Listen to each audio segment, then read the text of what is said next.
All right, peace, fam. So, I'm trying to read through Challenge of the Congo by Kwame Nkrumah. This is one of the most unbelievable books. This is the book that they say got Nkrumah you know what I mean? Got him out of power. And when you read it, you're just like, I can see why.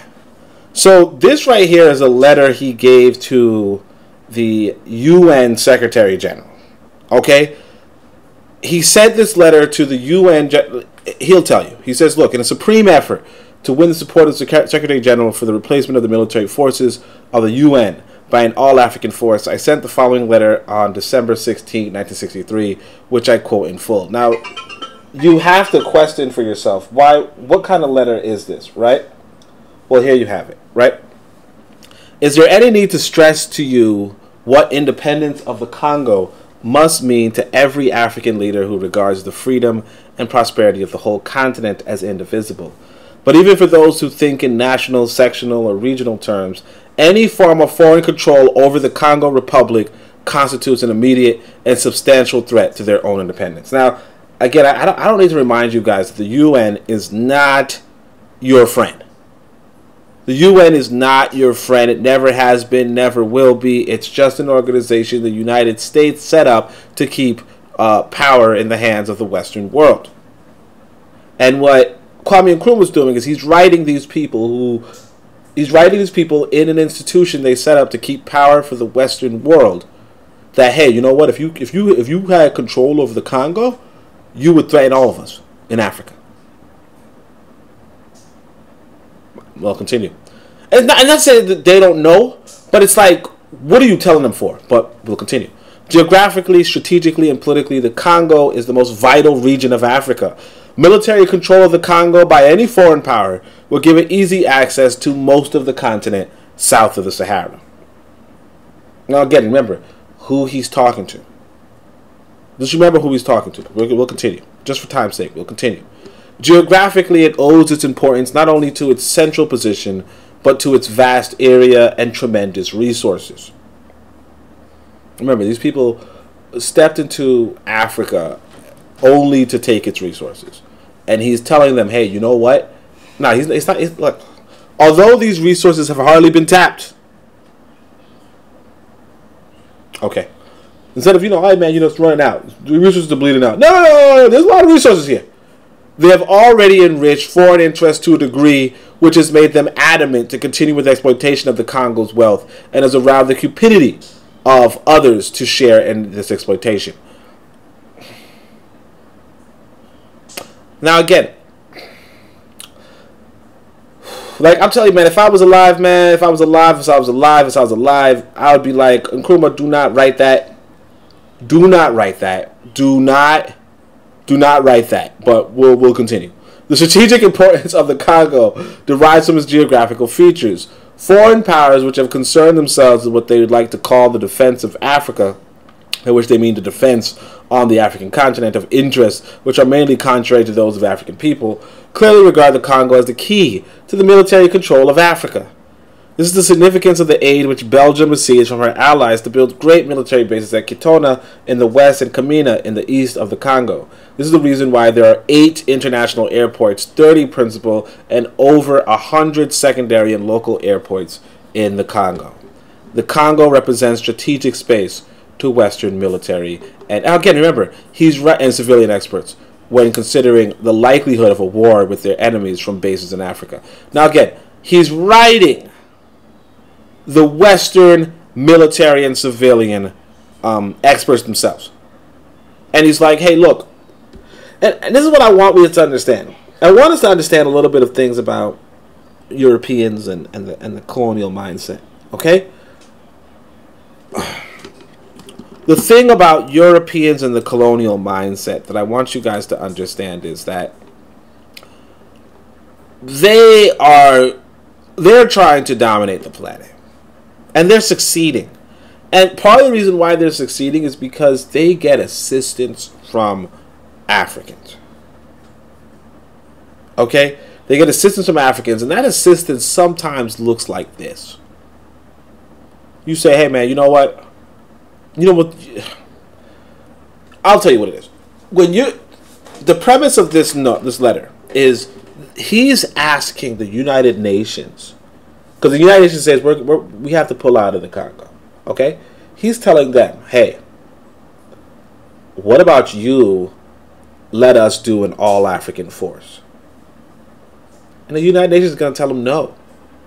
And he's going to be like, haha, I told you guys you should have let me do an all-African force, because an all-African force would have been good for Africa. The European is not looking out for what's good for Africa. The European is looking out for what's good for Europe. He's supposed to. Okay? He's in Europe. When you're in Europe, you look out for what's good in Europe. For you in Europe. And we all know this. We all do this.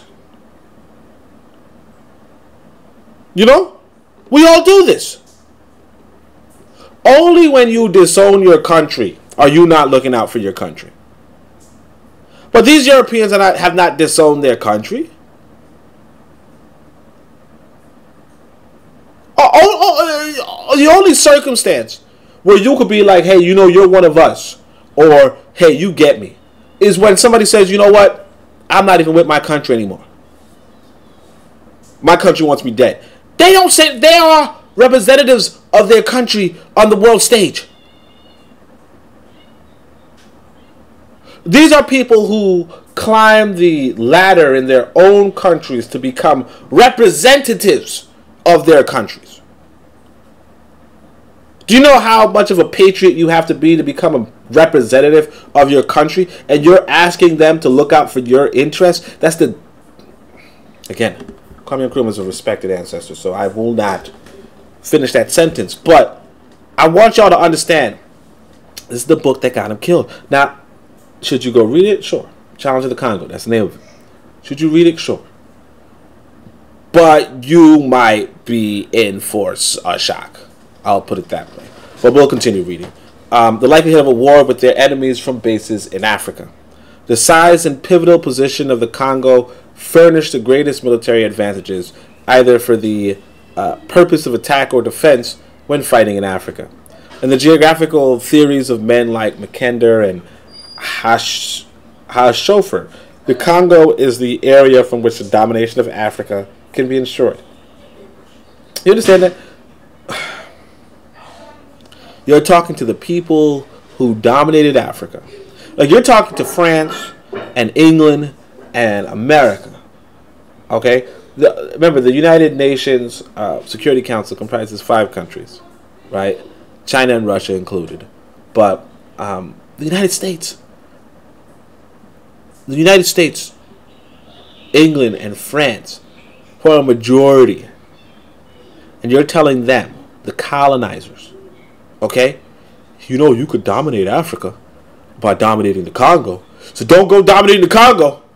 Let us have it. And then they're like, is he asking? I think he's asking. Nah, he ain't asking. We'll tell him no and see what he does. No. And he's like, okay, we're not going to do it then. And this really ties into, so I have a book. This really ties into the section I wrote about colonialism. Because why would you listen to, like, if you had a real interest in the freedom of Africa, if you had a real interest in the freedom of Africa, you would not listen to anybody saying no. But, and I'm not questioning his interest. I'm trying to compare it to the Belgian interest. I'm trying to compare it to the Belgian interest, because the Belgians, when the UN tells the Belgians get out of Africa, get out of Congo, the Belgians say no. And when the UN tells Ghana get out of Congo, the Ghanaians say yes. And so my question is, no question. And the geographical theories of men like Mackinder, the Congo is the area from which the domination of Africa can be ensured. And this assumption is shared by leading political scientists who do not necessarily agree with all the geopolitical theories. There's a consensus of opinion among Western strategists that the Congo must be in the hands friendly to the West. And he's talking to the UN. He's telling this to the UN, hey, you know what? Your professionals, your strategists are saying that you should have the Congo. Your strategists are saying that you should have the Congo. And like, I don't know what else to say to that. Like, what else do you say to that? You're telling the guy, hey, your strategist think this is a bad idea for you to follow my advice. That's exactly what I wouldn't tell somebody. You know? Hey, your advisor says you shouldn't date me. I don't tell you that. If I want you, I'm not going to tell you that. But, okay, let's keep going. There's a consensus, I just say, your board manager says you shouldn't hire me. Why would I tell you that? Like, what? All right, but anyway, there is a consensus of opinion among the Western strategists that the Congo must be in the hands friendly to the West. This can mean nothing else in the final analysis, but that in the West must have control over the government of the Congo. And he's like, look, there's no confusion over what... He's like, there's no confusion over what you guys must do in the UN. There's no confusion. If you want it, you should have it. Like all your professionals, there's no confusion. He said. But anyways, like, if the Soviet Union had made such a claim over the Congo, we would be justified in accusing it of seeking to drag the Congo into the defense system of the Eastern Bloc. We do not want to bring the Cold War into Africa. The Congo should be independent and neutral. It should be absolutely free and sovereign, and should not be controlled by either the East or the West. According to whom? The white people tell you this, and they say it in their cartoons. It's really serious. They tell you this. You and what army?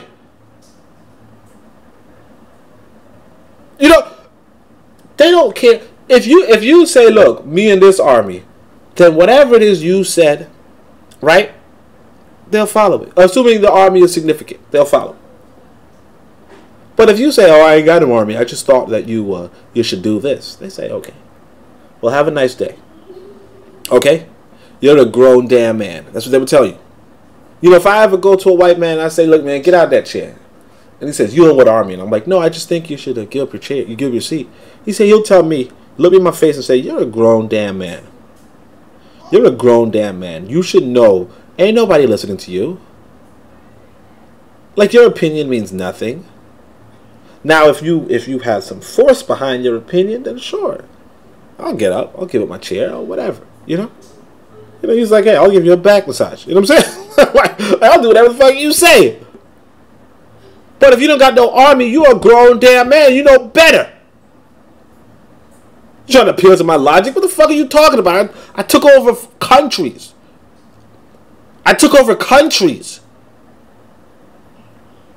I've killed people for money.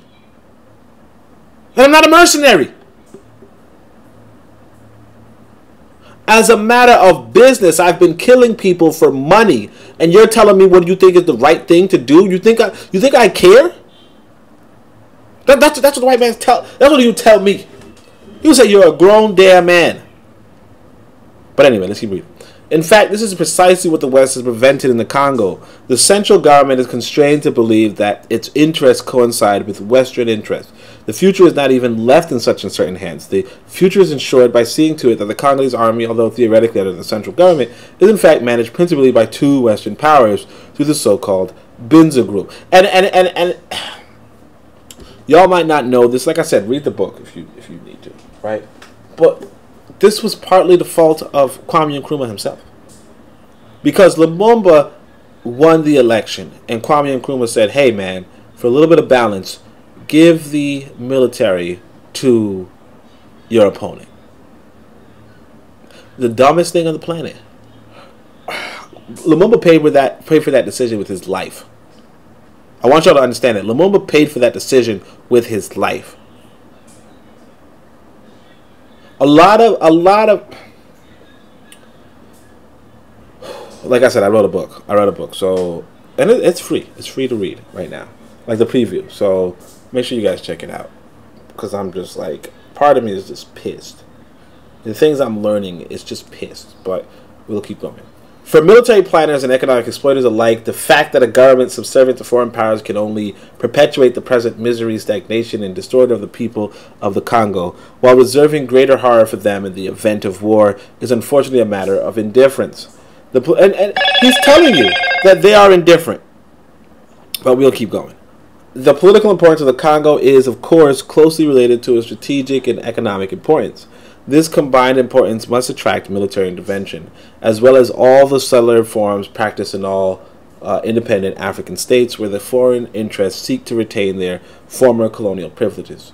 The Congo is not only politically important because of its vast resources and strategic space in the yeah, I gotta cut my nails, I guess. But anyway, the Congo is not only politically important because of its vast resources and strategic space in the event of a global or continental war, but because it is the buffer state between independent Africa in the north and the territories of colonialism and white supremacy in the south. Northwards stands free Africa, determined on the free continent, and you see how he's bigging up North Africa, but we'll keep whatever. Southwards, Angola begins and stretches to the stronghold of colonial and racial oppression, the Republic of South Africa. It will require not only the most pervasive system of foreign intrigue, but direct intervention to prevent the Congolese people from coming to the aid of their brothers in Angola fighting for freedom. They have made and continue to make heavy sacrifices toward this end. So, again, South Africa, ally to America, allied to Britain, allied to France, is threatened by a free Congo, and you're saying free Congo to Britain and France. Like, where did you go to school? You know, like where? What did they teach you? Who taught you? You know, like who taught you this? Because my thing is this: you should have been writing. I'm not saying he didn't write Africans, but you should have only been writing Africans. You should not be telling this white boy. One of the things that happened with Garvey, in fact, they said Garvey talked too much. Garvey talked too much. He didn't talk like this. He didn't talk this much. He didn't talk this much. He talked too much, but he did not talk this much. And that's one of the I mean, y'all don't even know how much this dude, like what fantasy world was he in? Respect him, love him, but what fantasy world is this? You're talking like, if you read this book, you're thinking to yourself, like, you can't read this book without saying, I mean, you could say, I don't say it directly verbatim, but you're like, why the fuck is he saying this much? Like, he's still in power when he writes this book. Like, again, remember, this is a secret letter he sent to the United Nations, and it's in a book. Like I don't know what year he said he published this article. I can't remember. I'll look it up. I'll look up. It says 1963, right? He says he published this article, this letter in 1963. This book, I'll just double check. I can't. Again, these are screenshots, so that's why I can't. This book was published in 1967. Okay, almost all of his letters are from the entire Congolese thing. He publishes in 1967. While he's still in power. Let me see if I can find like the earliest thing he writes. So in 1969, he's like, "Hey guys, I got overthrown." You know, like, yeah, you got overthrown. You know, he's just giving every damn letter he's sent. You know, and he's still in office. Like, he's still in office. There was 1959, some of the earliest letters that he's been publishing. But anyway. It will require not only the most pervasive system of foreign intrigue. It will require not only a Congo vitiated and corrupted by neocolonialism, but a hostile Congolese government openly siding with colonialism and white supremacy to prevent independent Africa from using the Congo as a corridor and a base for all possible aid to the peoples of Angola and Southern Africa fighting for their liberation. So he's like, look, here, if you did not want, I guess right now, it's probably like the third biggest country in Africa. I don't know when it was back then, but it's probably the richest country in Africa, right? Or the most minerally rich country in Africa. And it has a huge population. And he's like, if you don't want, like, if these people stay corrupted and they stay hostile, if they stay corrupted, then they will not fight against white supremacy. And you're talking to the United Nations, the most white supremacist institution on the planet. Okay, the most white supremacist international institution on the planet. What else can I say about that? Oh yeah, so every when I was younger, people would say Malcolm X is talking to. Malcolm X, he was killed because he wanted to go talk to the United Nations, and to me it was like, what are you talking to the United Nations for? And we're still doing it. We're still like, hey, I want to go talk to the United Nations. If you understand who they are, but all right. Thus, the degree of the Congo's independence will substantially determine the ultimate fate of the whole continent of Africa. Free Africa will never abandon its struggle to end colonialism and to expel white supremacy from the whole continent. An independent Congo will be unreservedly on Africa's side. Look at this. An independent Congo will be unreservedly on Africa's side in that struggle, whilst Congo, with a government controlled by imperialism and neocolonialism because of its geographical position, will be assisting Portuguese colonialism and South African apartheid, even by playing a neutral or a semi-passive role. So he's like, look, do you want a Congo that is hostile to white supremacy, or do you want a Congo that is neutral, semi-passive, or assisting white supremacy? What do you think, Mr. White Supremacist? There's a phrase in America. It goes, Negroes are always knocking on the wrong door, talking to the wrong people, and asking the wrong question. Now, I don't know if you guys like the term Negro or not, but, yeah, this is knocking on the wrong door, talking to the wrong people, and asking the wrong questions. The United Nations is a white supremacist institution. Now, I don't like to use the word white supremacy. I know a lot of people don't like to use white supremacy. But understand what I mean. This is an institution that was built by white people to keep white people in power. That's it. That's it. They said, hey, look, we fought each other. No, first, and it's an American institution. First, World War I happened. America was like, hey, let's do the League of Nations so that we could prevent a war. And the world was like, that's stupid. That's stupid. Right? And then later on, they had World War II, and America was like, okay, look, I bailed you guys out. The Russians are getting powerful and all that kind of stuff. Let's do the United Nations, and let's keep the Russians at bay. Let's keep the colonies at bay. That was it. And England and France were like, okay, yeah, we keep the colonies at bay. Sure, let's do this organization.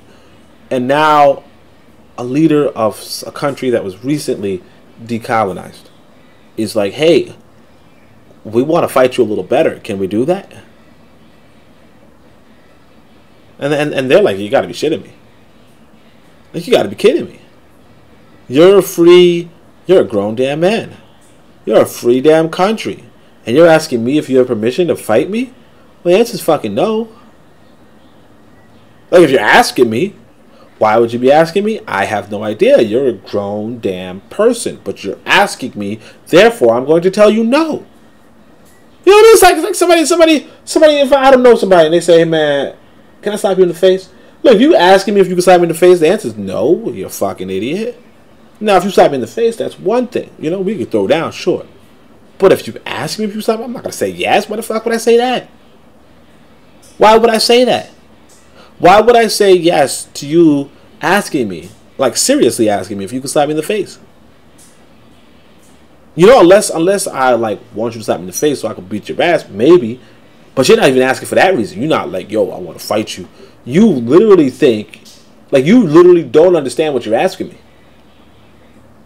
And that's where it's different. It's like you're not even saying, you don't even know you saying you want to slap me in the face. You just, hey man, I don't like, I don't know. I don't know what to say. I don't know. I actually don't know what was here, but we're gonna keep reading. Like sometimes you just confused. Like sometimes you read a book and you just confused. You're like, what is going on? What does he not know? You does he know? It's just and the thing is that he when you read through the book, you're gonna know that he knows that the United Nations was not on the side of the Congo. Occasionally he'd be like, yo, you guys are not even on the side of the Congo. And it's like, yeah, man. But he's still, it's weird, man. It's weird. But all right, South African Republic, Portugal, and the settler regime of Southern Rhodesia are well aware of the Congo's strategic and political importance. This accounted for their open and constant support for the Shombe secessionist regime in Katanga, even at the risk of colliding with the forces of the United Nations. The colonialist alliance for the same reasons cannot cease from intercolonialist alliances for the same reasons. Cannot cease from intervening in the Congo's affairs now, from undermining the Congo's stability, and from urging their friends in the West to maintain control over the Congo's government. Secession, disruption, and neocolonial control in the Congo are considered essential political aims by the colonial territories in southern Africa. He's like, hey man, all your friends think it's essential for the Congo to be weak. So you want to help me make it strong? All your friends are against this. Like, all of your friends are against this. And the thing is this, like, I tell people, like, think about when you're writing resumes, right? And I don't really advise people on writing resumes per se, but what I mean is that if I were to, I would tell them, look, man, you gotta present yourself in such a way that people think you're bringing value to them. People think that the part of the reason why you work a job is to make money for them. Okay? You have to make people think you're making money for them. That's why they'll hire you. You say, hey man, at my last job, I raised the profile by 500%. I reached out to this, I closed a deal that got us, $1 billion, whatever. You say that type of shit, and they're like, yo, he could probably do that here for us. Or she could do that shit for us. Right? You don't tell them, hey, I'm going to disrupt your shit. I'm going to, all your friends don't want me. I don't like your friends don't like me. My last job, I was a troublemaker. You don't tell them that. Because once you tell them that, first off, they know you're a fucking idiot. Right? But second of all, you're not bringing value. The whole reason to fucking hire you is to get money from you. That's it. They're paying you money out of the money that you're making for them. That's the whole point. You're not supposed to be a cost, you're supposed to be an asset. This letter that Kwame Nkrumah was writing, it's like, I'm not an asset. And it's basically saying it would be stupid for you to do what I'm asking you to do. And the white man's like, well, come on.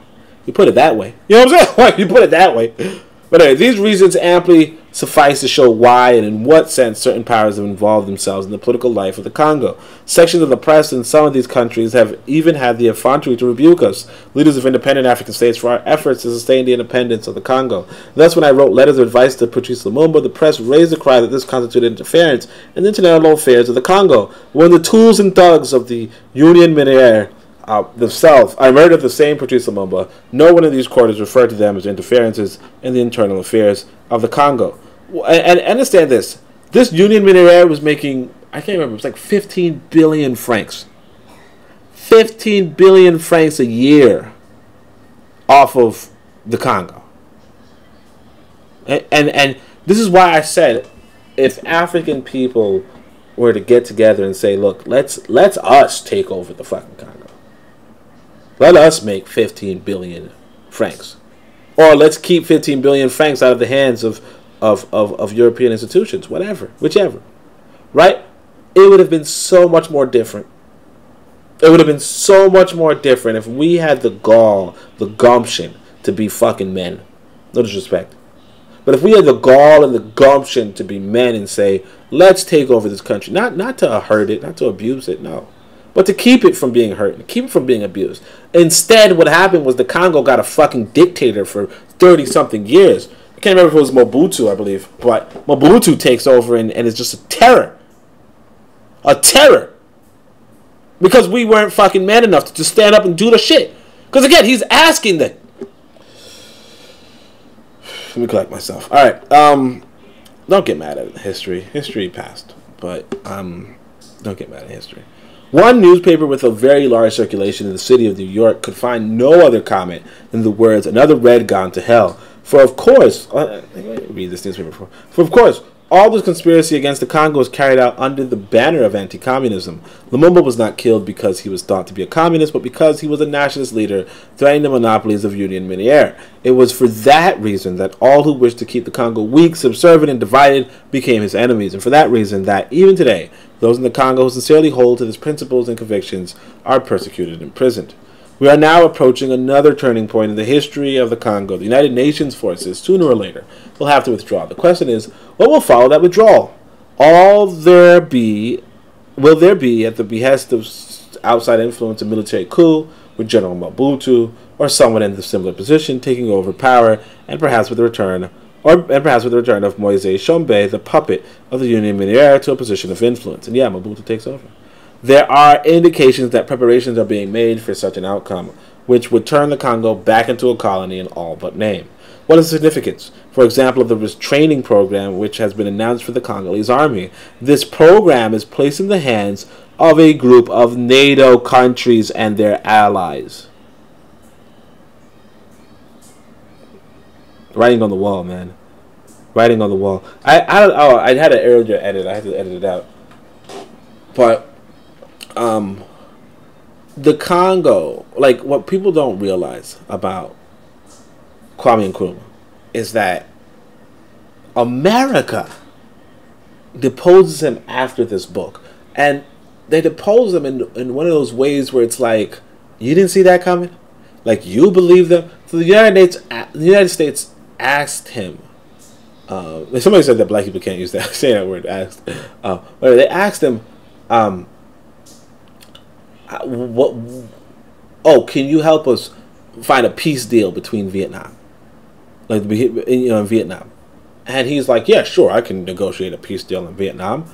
And it's like, the America's asking you. America, the ones who are imprisoning their own people for being anti-war. They're asking you to go look after Vietnam, to form a peace in Vietnam, when they're the ones pushing the war. Like, kind of like, and I gave this example earlier, but kind of like today there was it might have been yesterday actually, but Obama is like, hey, if you guys want to help out the flood victims, like 20,000 people died in a flood in Libya. It's like, you want to help out the flood victims, come send your money to the Obama Foundation. People are just like, I know that's not who we think it is. I know that's not who I think it is, because clearly you in Libya, you know what I'm saying? But that's the same right here. And all right, whatever, let's keep going. At present, Congolese paratroopers are being trained by Israeli Air Force personnel and the ground forces by some 100 Belgian army officers. Belgium is training the ground forces. Like, do you understand? Do you know how embarrassed I would be? Like, if this... Like, men don't cry. Well, I'm not saying men don't cry. I know some of you can... It's toxic. Alright. Men shouldn't cry. Alright, that's probably still... I don't know. I don't think men should cry. I'm not going to hold you guys. But, unless it's like your mom died or something. But, what I'm saying is that I shouldn't cry from reading a document from, 50 years ago. Or 60, whatever, 70, I don't know, who cares. But I feel like crying. No, I don't really feel like crying, but I'm just saying that to be a little dramatic. But it's like, what are you fucking talking about? Like, what are you talking about? You mean to tell me that you're asking for permission for an all-African military force? You get denied, but you have Belgium training the freaking new ground force in the Congo. The same Belgium that just killed the mobile. Because see, there's no red.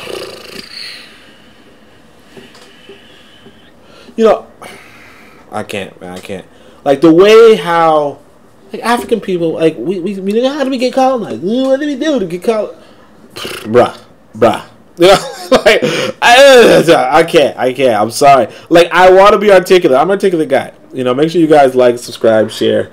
I'm usually articulate, but, like, I'm telling you, when I'm reading this book, I'm just like, what are you fucking... Like, I feel like cursing at an ancestor, and I shouldn't. But somebody leave a comment. Leave a comment. Tell me you know what I'm talking about. By the way, if you like this kind of content, you could do the Cash App. That's cool. I like that. I'd appreciate a Cash App.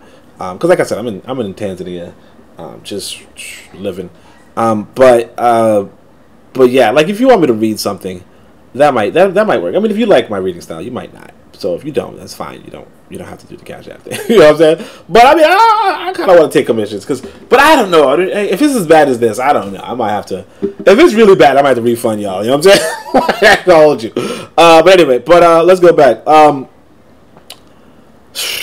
All right.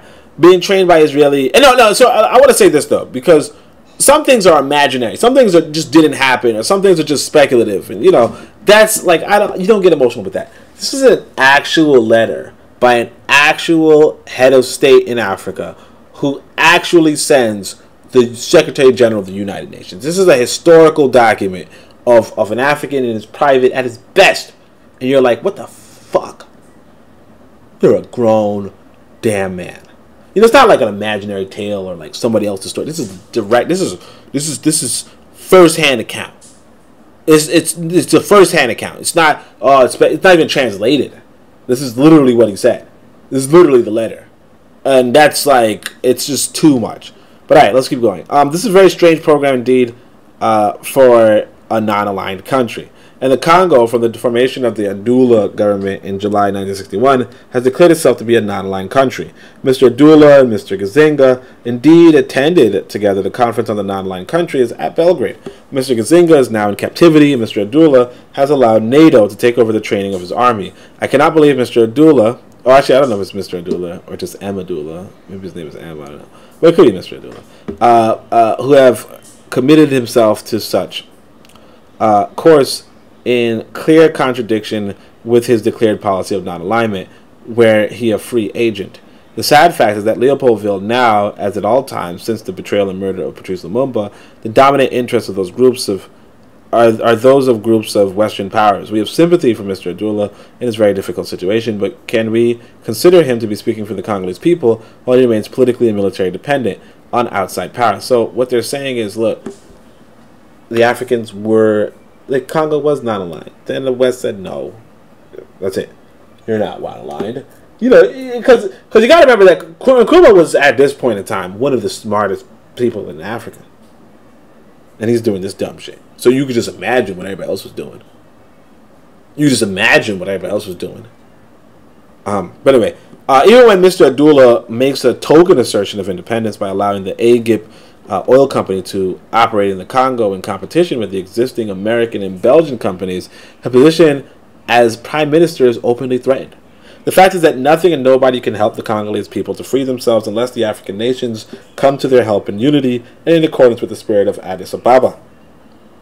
The African nations must insist that the United Nations force in the Congo shall be an all-African one, under African command, that it should be this force and not NATO, which should be in charge of the retraining program for the Congolese army, and that the program should include the stamping out of bribery and corruption, and the removal of officers who are working as agents for foreign powers. Now, this is something you should do on your own. This is not something you should ask Whitey. And you see how the white man does this shit, though? He sets himself up. He's like, look, the NATO is a North Atlantic Treaty Organization or some shit like that, right? Got nothing to do with Congo. They're like, yeah, we'll train their military. And of course, you guys know this. That's not what happened. Mobutu comes in power, right? And Mobutu gives, makes a bunch of Westerners rich, and a bunch of Congolese people poor. But seeing the writing on the wall, you should not be like, hey, you sent the NATO. Could you pull back NATO and put us in? Time out. See somebody like fighting and they're like, time out. And it's like, it could work, I guess. It could work in a fist-to-fist fight. Probably can't work on an international level. But we'll continue. In order that the Congolese people and their representatives shall be able to express their wishes freely, the first step necessary is the reorganization of the army. We want you to reorganize your army to fit our command, sir. Placing it on such a footing that it can no longer be used as a tool of foreign interest or employed for the terrorizing, imprisoning, and murder of patriots. The NATO retraining program will not secure these ends. Indeed, it will secure precisely the opposite of these ends, because officers who are pro-NATO, that is to say, who are prepared to serve foreign countries rather than their own, will be placed in key positions. Yep. This will perpetuate all the evils which have afflicted the Congo. Okay. The only thing, therefore, which can save the Congo is the kind of program I have described. Technically, such a program is perfectly possible. The obstacles in the way are not technical, but political, arising from the conception which certain Western powers have of their interest in the Congo, a conception which I believe must in the long run end in disaster. I believe that. So he's like, the only obstacle, my good sir, is the United Nations itself. So I write you, Mr. United Nations, that is receiving tons of riches from the Congo and from your operation in the Congo. I write you to decline your riches and listen to me because I think so. Okay. I must urge you, Mr. Secretary General, to use your great office for the sake of the African people. Now, again, the Secretary General of the United Nations is not an outfit for the sake of the African people. So why are you... All right, never mind. And in the interest of world peace. And you might say, okay, well, maybe it's about world peace. No! It's not! It is about English, French, and American interest globally. That is it. Never more, never less. English, American, and French interest. That's what the United Nations is. Those three nations. That's it. Now China's there and Russia's there nominally. Africa is there barely. But for the sake of African people, for the interest of world peace, what peace? What? I have a poem called Peace. You guys can check it out. I don't know if it's. I think it's in the pro-black compendium maybe. But it's basically like, dude, you have to understand that there's different versions of peace. Like what I consider peace is not what you consider peace. Okay? You know what I mean? Like your vision of peace might be sleeping with my wife. My version of peace is you're not sleeping with my wife. You know what I'm saying? Like that's the difference. You know, like again, what you find peaceful might not be what I find peaceful. What the United Nations finds peaceful is U.S., England, and France on top. Russia and China at bay. That's it.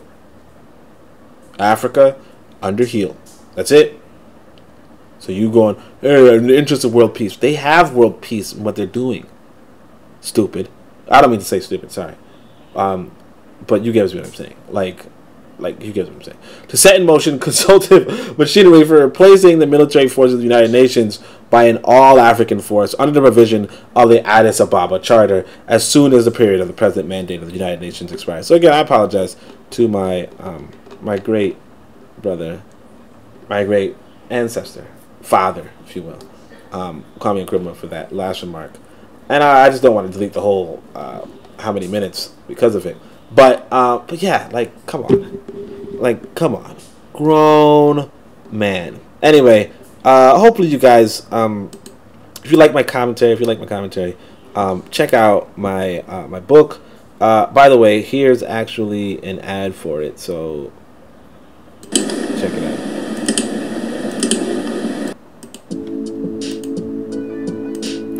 All that matters is matter. 21 choices to better life, wealth, and health. The preview. I'm interested in sharing with you a true path to a better Africa and a better you. So some of it may seem controversial and irresponsible. I need you to read with an open mind. I will advocate for science, but also elitism. Marriage, but also colonialism. Parsimony, but also tribalism. I am bringing knowledge unlike anything you've ever read, and it is free. If you like it, please consider a donation. I am currently working in Tanzania, so anything you send will be substantial.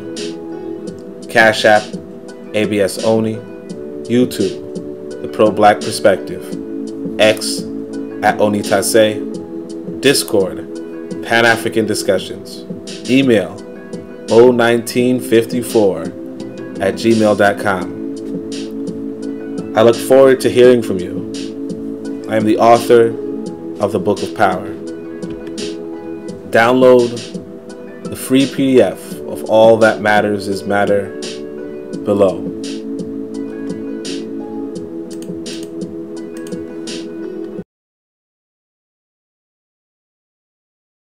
Yeah, so that's all I have to say. I don't know what you guys think. If you have any comments, leave it below. If you want to reprimand me for that, slip of the tongue, you know, you can. That's cool. But yeah, I couldn't. Like Like I was trying to control myself. I feel bad about it. I'm not gonna hold you guys because this. He writes one of the best books on war, like for at least for us, for African people. I think it's a handbook on revolutionary warfare. So he's a good brother, but I would not write the United Nations. Like, if anything, I'd be like, hey, you know what? We're on your side. You know what I mean? Like we think we could bring the Congo up to speed to get you guys more resources, better, quicker, less bloodshed, keep your name clean. That's what I would do. Now, I'm not going to really do that shit for the whites, but I would tell them at least if I was writing them, But he's just like, hey, man, your friends don't like me. You don't like me. I don't like, come on. But it is what it is. Thanks for listening. Hopefully, like I said, you guys go check out my book if you can. But other than that, Shemi Hotep, Uncle Johnson, Neb, Amen, Ma'at, Dua, Netre.